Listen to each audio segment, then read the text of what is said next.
Well, oh, hang on a minute, put some music on in the background. Today's video is sponsored by the sun and some blur, and what on earth is happening under here? So yeah, we've got. I've decided I'm going to take this video anyway because this is probably what most normal people might do.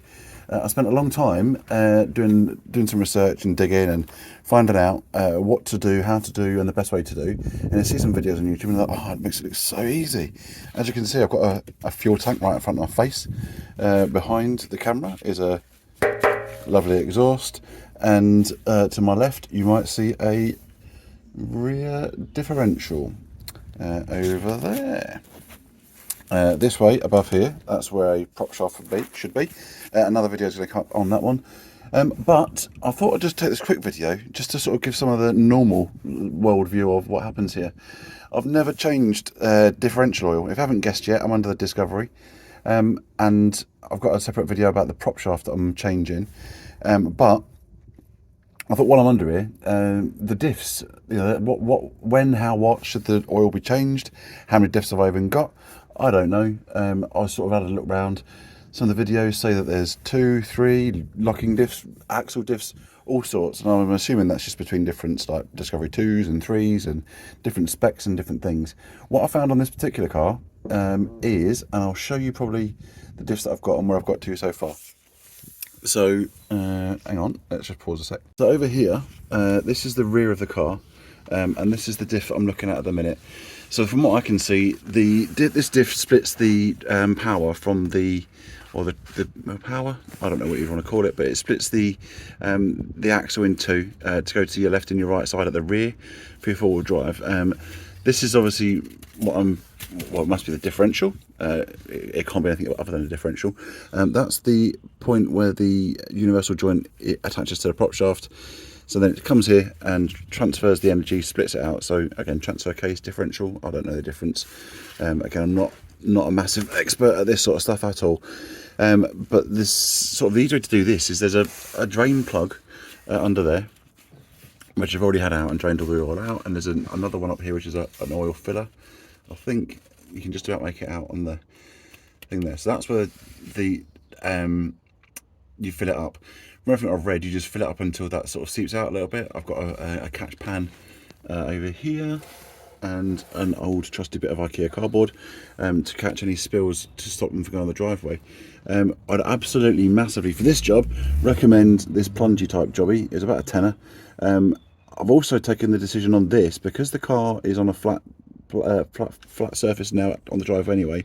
All the wheels are still on, and again, this is a novelty because on any other car, good luck getting under the car with the wheels still on. It's not jacked up, it's not on stands. I don't want to do that for the oil. I probably will need to jack it up, or I will need to jack it up to put the prop shaft back on. That's one. Then you follow that down, you've got your normal, then that's your prop shaft is under this section here. Normally it runs right through the middle of the car down to here. And I think this one is called the transfer case. Again, this is me and my superior knowledge. What I found on this one is that there is another drain plug here. I've already cracked that to make sure it can come off. And then that's the fill plug there. I think it is anyway. It'd be just telling you, get the torch out and actually do the filling of them.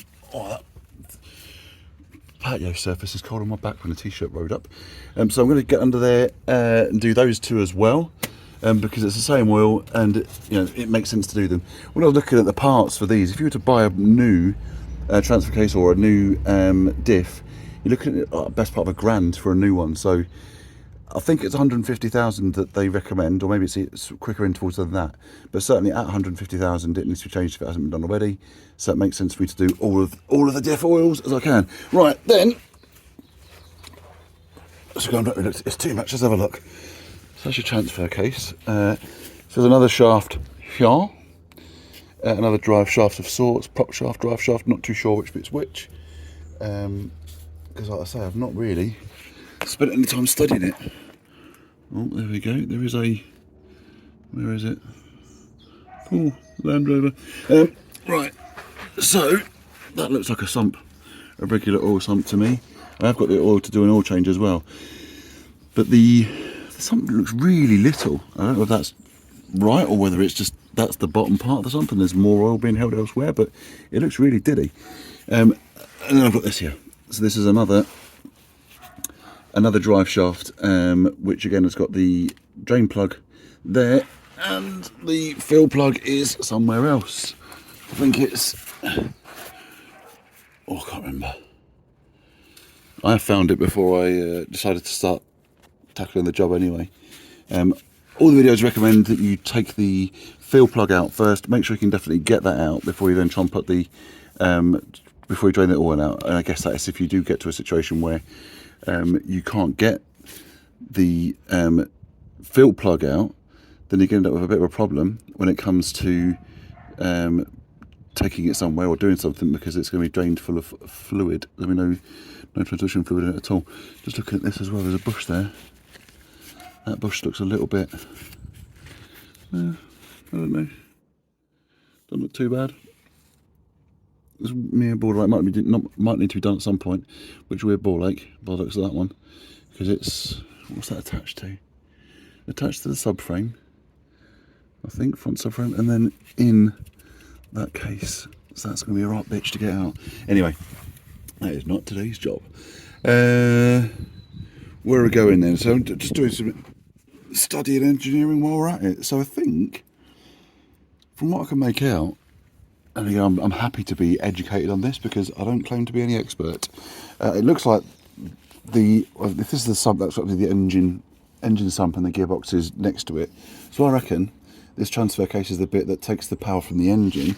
So down here, that takes the power from the engine or out of the gearbox and then splits it to the front, which comes down here onto this shaft, and then it's this one which then splits that power across the front axle, and there's your drive shaft in there that goes to the front left, and then same the other way, it comes out of this side and goes down to the other axle there.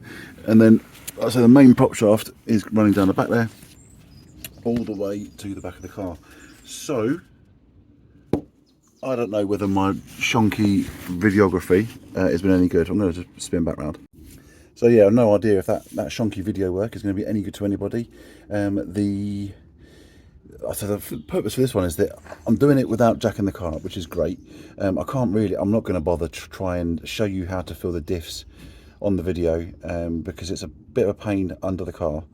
I want to make sure I'm concentrating on not spilling the fluid rather than getting the video.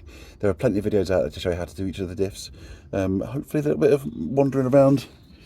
Yeah, anyway, so that's diffs, filling them up, and look for some other stuff. There'll be some prop shaft coming, and we're onto the Kia as well. Today is a nice sunny day, lots of work to do. Right, in a bit. So I thought I'd give you a little update on the diff oil changing. I'm not under the car. So of the 3 diffs, the first one made the most mess, the second one less mess, the third one I'm still partway through it. But I've stopped here just to sort of, on this car, and the middle, I think that is the transfer box. And again, please comment if I'm using the wrong oil here. I've got the 75, what is it? Oh, it's under the car. I'm using diff oil for the whole, for all 3. I'm looking at the research, yeah, 75W90 is what I'm using, gearbox oil. So I'm using that for all 3, which I believe are the transfer box, 1 transfer box, 2 diffs, back in the shade. The tips I'd give you, so it isn't easy when the car isn't jacked up, but I wanted to do it on the flat, on the basis that you basically fill the box up until it starts to seep out again. So if I've got an angle, or if it's jacked not quite evenly, I might not get the right amount of oil in the box. So I wanted to do it on the complete flat. Higher, obviously 4-post ramp or something, yes, it's going to be a lot easier. The middle, the transfer box had the 2 plugs, the drain and the fill plugs. I've got a couple of washers on, and they look near mint. They look like brand spanking. So I think when you look at what might have happened previously, it might have had that box done previously, but then the oil that came out of that was a lot blacker than the front and rear. But then on the front and rear, they do have magnets. And again, you look on every guide on YouTube, you'll see that they all talk about the magnets that gather the stuff. So I'm going to just show you the one that I've got here. So as you can see, that's the go on. Oh, my finger's right in the way of the lens and it's the other hand. So you can see the plug that come out of the front, and that's just covered in gunk. If you just wipe it away with my finger, you can see it's just black sludge that's there. Oops, I can go on the old glove that's going in the bin. So the sludge that's on it is grim.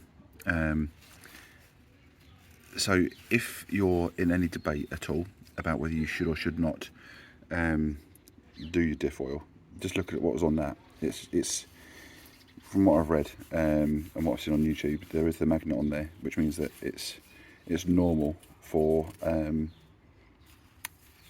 things to get stuck to it, but the amount of sludge that was on that one just goes to show it's worth changing the oil. So if you haven't done it yet, then crack on. I can't remember the sizes. I think there's loads of guides on this and how to change each one.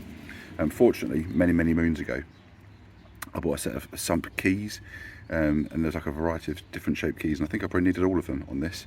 But obviously that's quite a square. There's a few that are not, and certainly on the front one, that's a square, and the other's an Allen key. So it's two completely different fittings for the drain and the fill. I think that's me about done with the diff oil. I'll report back if there's anything else.